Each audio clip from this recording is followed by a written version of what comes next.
Aku berangkat mudik dari Serang menuju Surabaya malam itu. Sendirian. Setidaknya itu yang aku kira. Tapi ketika aku sampai di rumah, ibuku berkata sesuatu yang sampai sekarang masih membuatku merinding. Katanya, dia melihat seorang perempuan duduk di kursi belakang mobilku.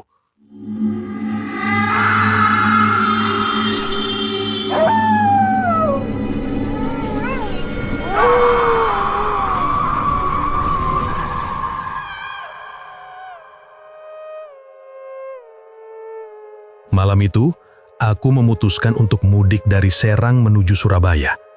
Sudah hampir 2 tahun aku tidak pulang kampung karena pekerjaan. Biasanya aku naik kereta, tapi kali ini aku ingin mencoba sesuatu yang berbeda. Aku memutuskan untuk menyetir mobil sendiri. Perjalanan dari Serang ke Surabaya memang jauh, tapi aku pikir selama lewat tol Trans Jawa semuanya akan baik-baik saja. Aku berangkat sekitar pukul 9 malam. Alasannya sederhana, aku ingin menghindari macet. Di awal perjalanan semuanya terasa normal dan lampu jalan terang. Pengendara mobil masih banyak dan ramai. Radio pada dashboard mobil yang memutar lagu-lagu lama cukup menenangkan. Karena jalanan tidak macet, maka dalam sebentar saja aku sudah melewati Jakarta, lalu masuk ke tol arah Cikampek. Semakin jauh perjalanan, kendaraan lain di jalan juga semakin sedikit. Semua terasa biasa saja. Namun, dari jam digital pada dashboard mobilku yang aku lihat, yaitu sekitar pukul 1 dini hari, suasana mulai berubah. Di luar, kabut tipis mulai turun di beberapa titik jalanan, sehingga lampu jalanan juga terlihat seperti tertelan kabut. Karena aku mulai merasa sedikit mengantuk, akhirnya aku memutuskan berhenti di rest area. Rest area itu cukup sepi, hanya ada beberapa truk yang terparkir.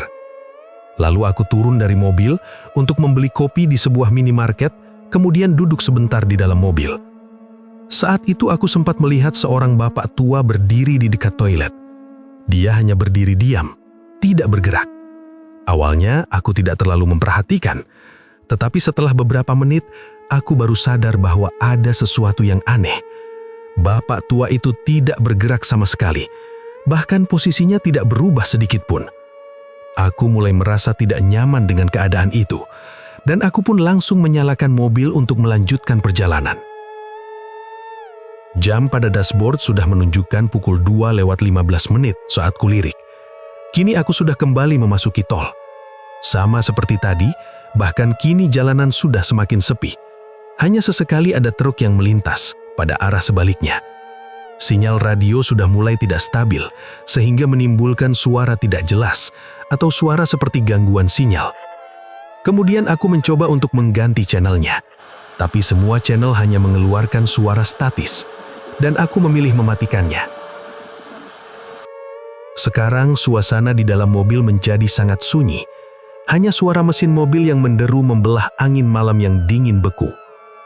Entah pada kilometer berapa saat itu, tetapi yang aku ingat, itu masih berada di daerah Pekalongan. Aku sempat dibuat tersentak oleh seseorang yang berdiri di pinggiran jalan tol. Seorang wanita, berbaju putih panjang, rambutnya pun panjang terurai menutupi wajahnya. Bulu kuduku semua rasanya meremang. Tidak mungkin rasanya ada orang berdiri di pinggir tol terlebih malam sudah cukup jauh seperti itu. Namun aku mencoba untuk berpikir logis, menerka-nerka segala kemungkinan. Mungkin saja mobilnya rusak, barangkali mungkin saja butuh bantuan. Akan tetapi ketika mobilku mulai mendekat, wanita itu tidak berekspresi apapun sama sekali. Dia hanya berdiri, menghadap ke arah jalan.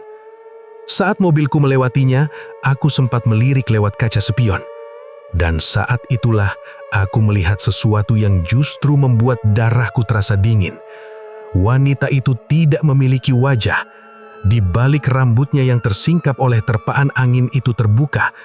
Tetapi walaupun begitu, di balik rambut itu hanya gelap, seperti lubang hitam. Spontan saja aku menekan pedal gas lebih dalam. Jantungku berdegup begitu cepat. Sambil terus meyakinkan diri, mungkin aku salah lihat, mungkin hanya bayangan. Tapi rasa tidak enak itu terus ada. Kira-kira 15 menit kemudian, sudah terlihat juga di depan itu terdapat rest area lagi. Aku putuskan saja untuk mampir dan beristirahat beberapa saat, untuk sekedar menenangkan diri. Dan rest area itu ternyata jauh lebih sepi dari yang sebelumnya. Lampu-lampunya terlihat redup saat aku parkir, dan begitu keluar dari mobil, suasananya terasa aneh. Terlalu sunyi, tidak ada suara orang, dan tidak ada suara kendaraan. Padahal biasanya rest area selalu ramai. Ya paling tidak ada beberapa truk yang terparkir. Tanpa pikir panjang, aku masuk ke toilet. Dan di sana, saat aku sedang mencuci tangan, aku melihat sesuatu. Di cermin, di belakangku. Ada seseorang yang berdiri. Seorang wanita, berbaju putih dan rambutnya panjang. Aku tersentak dan langsung menoleh ke belakang.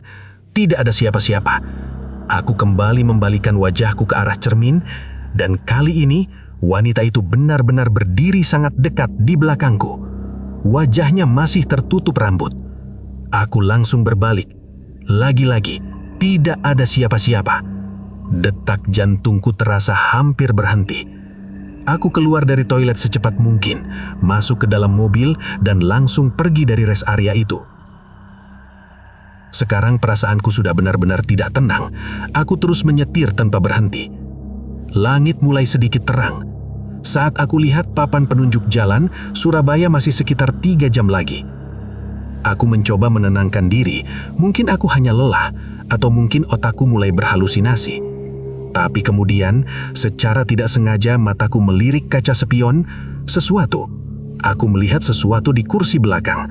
Ada sosok berambut panjang dan berbaju putih. Tanganku gemetar, dan untuk memastikan keberadaannya itu nyata, aku menoleh ke belakang. Tidak ada. Benar-benar tidak ada siapa-siapa di kursi belakang. Tapi aku melihatnya ada pada kaca spion, duduk diam, dengan kepalanya menunduk. Aku yang hampir saja kehilangan kendali, coba menepi. Keluar dari mobil, lalu membuka pintu belakang. Tidak ada siapa-siapa. Kursinya kosong. Aku berdiri di pinggir jalan dengan nafas terengah-engah. Saat itulah, aku mendengar suara dari dalam mobil. Suara seorang wanita, pelan sekali. Seperti berbisik. Kenapa berhenti? Aku langsung masuk ke mobil, menutup semuanya. Dengan tangan yang gemetar aku menyalakan mesin. Dan suara itu terdengar lagi. Dan sekarang, dari kursi belakang. Bawa aku pulang. Aku tidak lagi berani melihat ke arah belakang. Kuinjak saja gas sedalam mungkin, dan mobil melaju dengan kecepatan tinggi. Suara itu masih saja terdengar, bahkan semakin jelas dan terdengar begitu dekat di telingaku. Dia tertawa pelan, tetapi tawanya itu yang membuat bulu kuduku berdiri sekujur badan. Aku harus fokus untuk terus menyetir, sampailah ruam merah mulai terlihat di ufuk timur, pertanda matahari akan segera terbit. Saat cahaya matahari pagi sudah mulai masuk ke dalam mobil, suara itu pun mulai pelan dan hilang. Untuk memastikan keberadaannya masih atau tidak di kursi belakang, aku berani melihat kaca spion. Alhamdulillah, kursi belakang sudah kosong, tidak ada siapa-siapa. Sampai akhirnya aku tiba di rumah orang tuaku di Surabaya, aku turun dari mobil dengan tubuh masih bergetar. Ibuku keluar menyambutku. Dan dia langsung memelukku, tapi kemudian ibu berkata sesuatu yang membuatku benar-benar merinding. Ibuku bertanya, "Kamu berangkat dari Serang sendirian?" Aku jawab, "Iya." "Kenapa?" Ibuku menatap mobilku dan berkata lagi dengan nada pelan, "Tadi waktu kamu masuk halaman, ibu lihat ada perempuan duduk di kursi belakang mobilmu." Sampai sekarang aku masih sering memikirkan perjalanan malam itu. Aku tidak tahu siapa wanita itu, atau kenapa dia mengikutiku sampai rumah. Tapi sejak kejadian itu, aku tidak pernah lagi berani melakukan perjalanan jauh sendirian di tengah malam, terutama jika harus melewati tol Trans Jawa.